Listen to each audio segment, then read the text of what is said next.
If you've ever hit the road, big dreams, but no plans, and only to end up tired, lost, and parked next to a dumpster behind a gas station, this video is for you.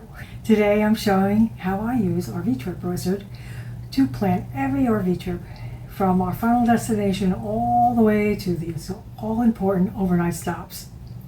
And yes, we're keeping it fun, flexible, and maybe a little funny too.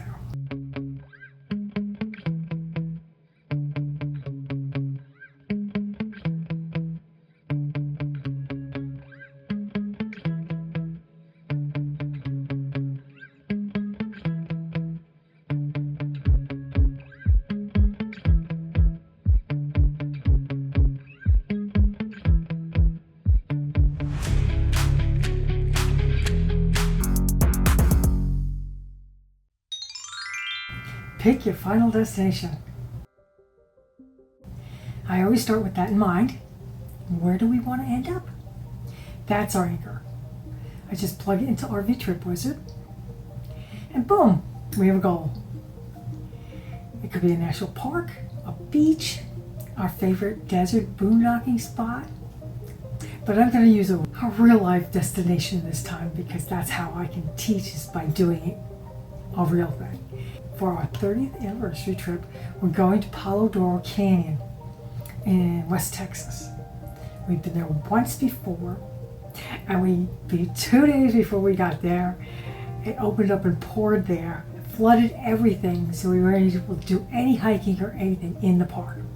So that was like an epic fail. But from what we saw of the park, it was amazing. We decided we want to go back there for our 30th wedding anniversary. Now, from where we live just outside of Houston. It's going to take us 8 hours to get there. And we've learned that you really need to break that up. So this is where we start with the RV Trip Wizard. Think of it as dropping a pin into paradise.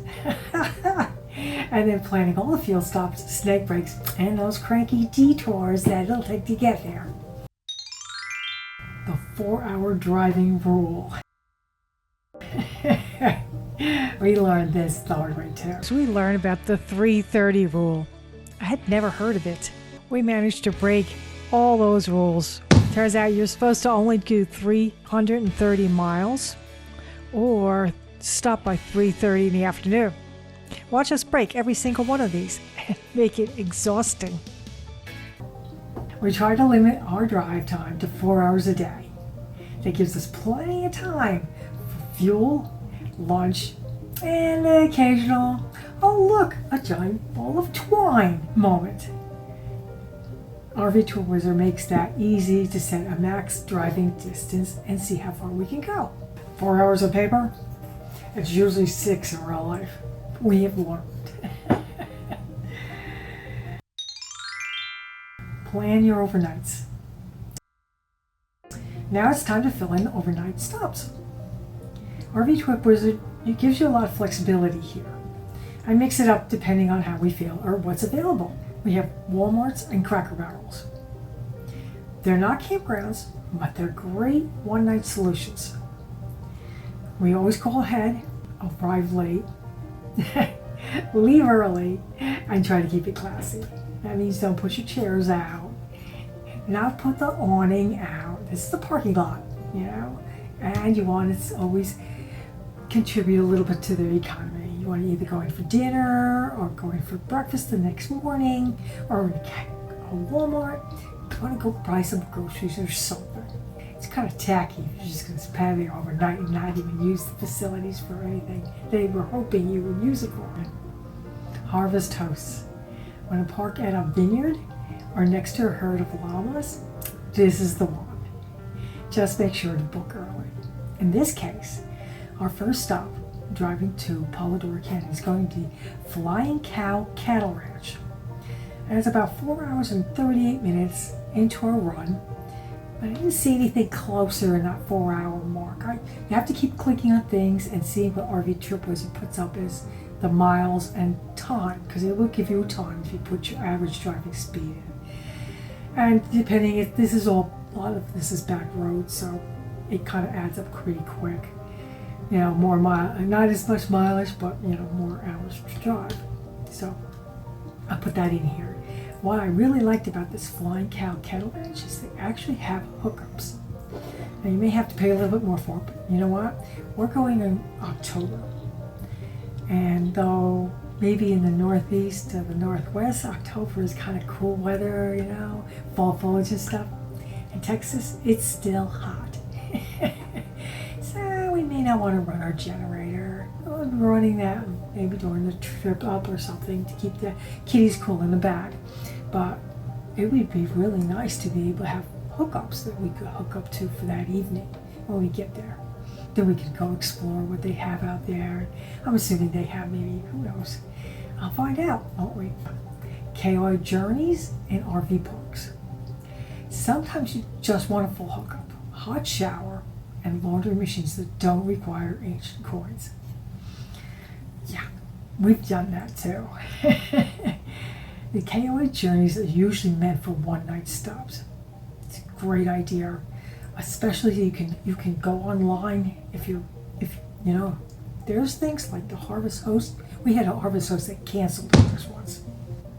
Canceled on us as we were driving to it. We had no backup plan. It didn't even occur to us that they would do that to us, but they did. It was when we were going to Safety T to get all these upgrades stuff. But anyway, I actually have video of it. At this point, I got an email from a Harvest Host that we were supposed to stop at tonight that he was canceling. So we now had no place to stay. Not happy. KOA Journeys. You can actually go online as you're driving, go to their online booking area, find out what's available, if anything, and you can actually reserve online, which they have a phenomenal service. This is great. You can reserve it at the last minute.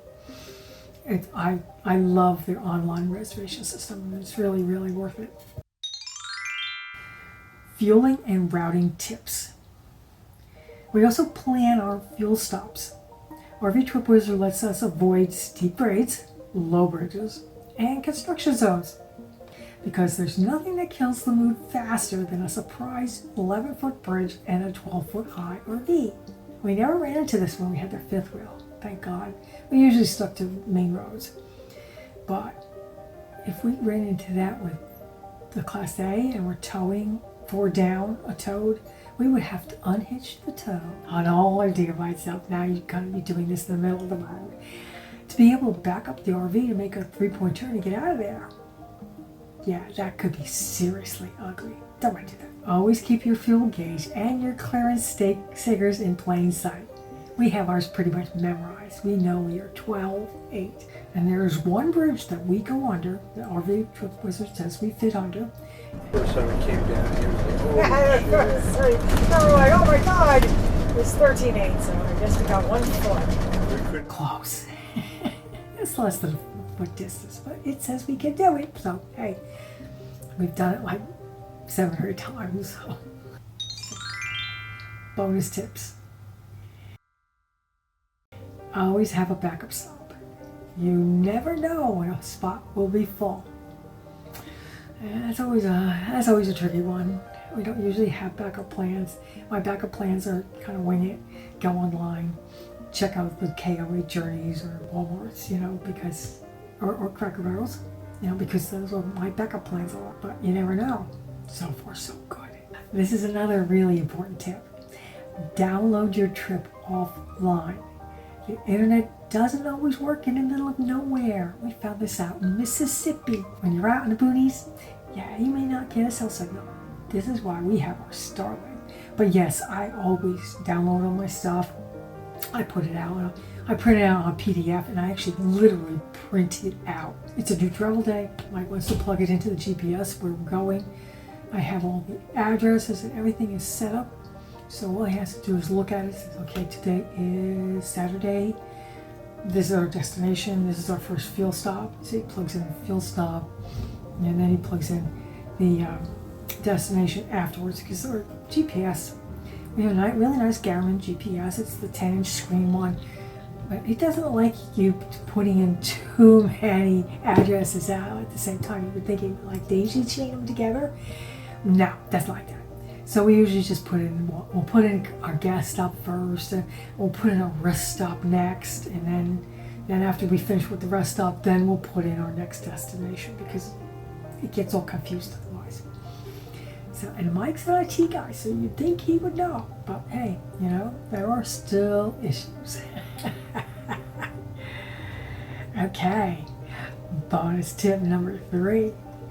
Keep snacks, music, and low expectations nearby. It helps. We usually play our music pretty loud.